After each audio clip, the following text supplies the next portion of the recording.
अरे बाप रे, एवढ्या लवकर उठलेस आज? गुड मॉर्निंग पप्पा. का सासूनं कमरेत लाद घालून उठवलं तुला आज? पप्पा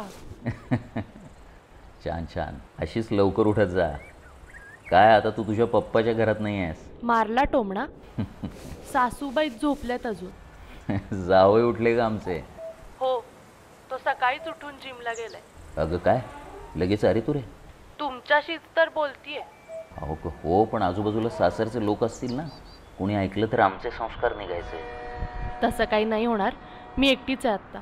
हा ठीक आहे, बापाला मान खाली घालायला लागेल असं काय वागू नको बाबा. हो पप्पा. मग काय करमतंय ना तिकडे? नाही. नाही का ग, सगळं ठीक आहे ना? बी पेरायचं, त्याला खत पाणी घालायचं आणि रोपटं मोठं झाल्यावर उपटून दुसऱ्याच्या अंगणात लावायचं आणि मग विचारायचं करमतंय का. हे बघ, आता या झाडाच्या सावलीवर फक्त त्यांचा अधिकार आहे. इतकी नकोशी झालेलं मी तुम्हाला. बापाचं कर्तव्य असतंय ते. कळतंय. कळतंय. समजूतदार झाले की माझं लेकरू. पप्पा हां, थँक्यू. कशाबद्दल? जेव्हा सगळे माझ्या लग्नासाठी तुमच्यावर दबाव टाकत होते आणि सतत चौकशा करत होते ना, तेव्हा तुम्ही माझ्या पाठीशी खंबीर उभे होतात. अगं तुला शिकून स्वावलंबी बनवायचं होतं, मग समाजाचा विरोध सोसायची तयारी ठेवली मी. आणि हे बघ, तुझ्या आनंदात माझा आनंद आहे. खरं ना? म्हणजे माझ्या आनंदात तुमचा आनंद. हो. कुठे आहात? आहे की इथंच बसलोय. आणि जवळ हिशोबाची डायरी असेल ना? तुला आईनं सांगितलं वाटतं. थांब, काय गे? पप्पा, जन्मल्यापासून ओळखते मी तुम्हाला. हिशोब करताय ना? हां, चालते काहीतरी. आता इकडचं तिकडचं असतंय ना. इकडचे मंगल कार्यालयाचे 2 लाख, तिकडचे केटरिंगचे 1.5 लाख, मग त्या दागिन्यांचे 2.25 लाख. आणि मग तुला कसं काय माहिती आहे सगळं? तुमच्या हिशोबाची डायरी बघतच तर लहानाची मोठी झाली. आलीस मोठी. आता इकडचं तिकडचं नाही बघायचं. जिथं गेलीस ना तिकडं लक्ष दे जरा. तुम्हाला आठवतंय? काय? माझ्या 10वीच्या क्लासची अर्जंट फी भरायची होती, तेव्हा तुम्ही सगळ्यांकडे पैसे मागितले होते. हो, पण मार्च एंडमुळं पुण्याकडे पैसे शिल्लक नव्हते. त्या दिवशी दुपारी तुम्ही घराबाहेर पडला आणि रात्री उशिरा पैसे घेऊनच परत आला. हो, म्हणजे मित्रानं मदत केली ना मला. खरंच? हो. त्या दिवसानंतर तुमची आवडती अंगठी तुमच्या हातात परत कधीच दिसली नाही. करावं लागतं ग. 12वीच्या ॲडमिशनच्या वेळेला आईची सोन्याची चेन, कॉम्प्युटरसाठी गाडी विकलीत आणि मग परीक्षेसाठी. हे सगळं ऐकवायला फोन केलास का मला? हिशोबाची पिशवी तुमच्या जवळच असेल ना? हो.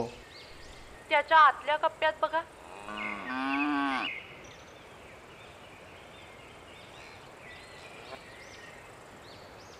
हा चेक काय करतो इथं?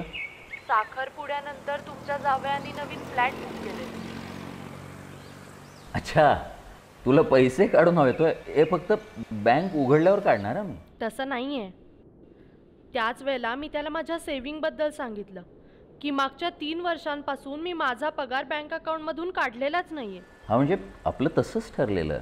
त्याच जमा रकमेचा 12 लाखाचा चेक. म्हणजे तुला पैसे काढून हवेत ना, तसं सांग ना. ते आयुष्यभर इतका समजूतदारपणा दाखवलात ना, एवढं सांगतेय तरी तुम्हाला समजत नाहीये. हा चेक तुमच्यासाठी आहे. काय सकाळी सकाळी हीच चेष्टा सुचली हो तुला? माझा नवरा म्हणतो की तू सोबत असशील तर शून्यातून विश्व निर्माण करू. हे बघ बाळा, हे बोलायला सोपं आहे, पण प्रत्यक्ष आयुष्य. मी तुमचीच मुलगी आहे, म्हणूनच तर समजूतदारपणा मला वारसा हक्कानं मिळालाय. आणि मला एक सांगा, उधारी चुकवण्यासाठी शेत गहाण ठेवणार होतात ना? नाहीतर पुन्हा खोटं. हे मी करतोय ग मॅनेज इकडं. नका करू मॅनेज. अगं पण का तुझा हा हट्ट? हट्ट तर तुम्ही केला होतात पप्पा. घरच्या, नातेवाईकांच्या, समाजाच्या विरोधाला न जुमानता तुम्ही माझ्या पाठीशी खंबीर उभे राहिलात. मला धीर दिलात. इतर मुलींप्रमाणे मला बंधनात न ठेवता माझे निर्णय घेण्याचं स्वातंत्र्य दिलंत. मुली देखील कर्तबगार असतात याची जाणीव करून दिली. शिकलेल्या मुलींचं मोल तुम्हीच मला समजावलंत खरं, पण आज तुमच्याच संस्कारांवर प्रश्न उभे करताय.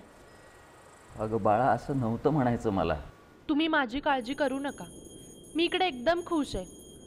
तुम्ही फक्त मी जे सांगितलंय ना ते प्लीज ऐका.